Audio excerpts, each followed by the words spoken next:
Ahmedabad international airport પર high alert.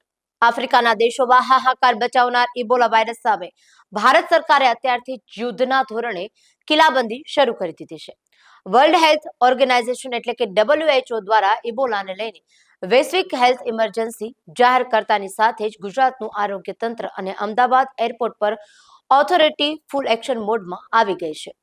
દેશની સરહદોને વાયરસથી સુરક્ષિત કરવા માટે એરપોર્ટ પર અત્યારથી જ કડક લોખંડી પ્રોટોકોલ લાગુ કરી દેવામાં આવ્યું છે. નવી ગાઈડલાઈન મુજબ અમદાવાદના સરદાર વલ્લભભાઈ પટેલ એરપોર્ટ પર ઉતરતી તમામ ઇન્ટરનેશનલ ફ્લાઇટ માટે હવે STF એટલે કે સેલ્ફ ડિક્લેરેશન ફોર્મ ભરવું 100% ફરજિયાત કરી દેવાયું છે. એટલું જ નહીં, આફ્રિકાના પ્રભાવિત દેશો જેવા કે કોંગો, યુગાન્ડા અને સાઉથ સુદાનથી આવતા અથવા છેલ્લા 21 દિવસમાં ત્યાં પ્રવાસ કરનારા એકાએક મુસાફર પર બાજ નજર રાખવામાં આવી રહી છે.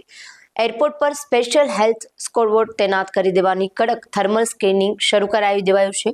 તંત્રની સજ્જતા એટલી કડક છે કે અમદાવાદ અને સુરતની સિવિલ હોસ્પિટલો અત્યારથી જ સ્પેશિયલ આઇસોલેશન વોર્ડ એક્ટિવ કરી દેવામાં આવી રહ્યા છે. જી હા, પરંતુ અહીં સૌથી મોટી અને રાહતની વાત એ છે કે ગુજરાત કે ભારતમાં હાલ ઇબોલાનો એક પણ પોઝિટિવ કે શંકાસ્પદ કેસ નથી. કોરોના કાળ બાદ ભારતનું હેલ્થ ઇન્ફ્રાસ્ટ્રક્ચર એટલું મજબૂત બન્યું છે કે કોઈ પણ સંભવિત ખતરા સામે આપણે એડવાન્સમાં જ તૈયારીઓ પૂરી કરી લીધી છે. એટલે કે ગભરાવાની કે ચિંતા કરવાની કોઈ જ જરૂર નથી. તંત્ર સંપૂર્ણપણે એલર્ટ છે અને નાગરિકોની સુરક્ષા માટે કટિબદ્ધ છે.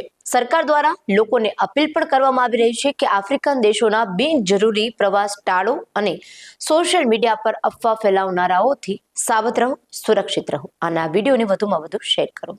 આપના પોતાના પ્લેટફોર્મ લલકારને લાઈક કરો, ફોલો કરો, સબસ્ક્રાઇબ કરો અને શેર કરો.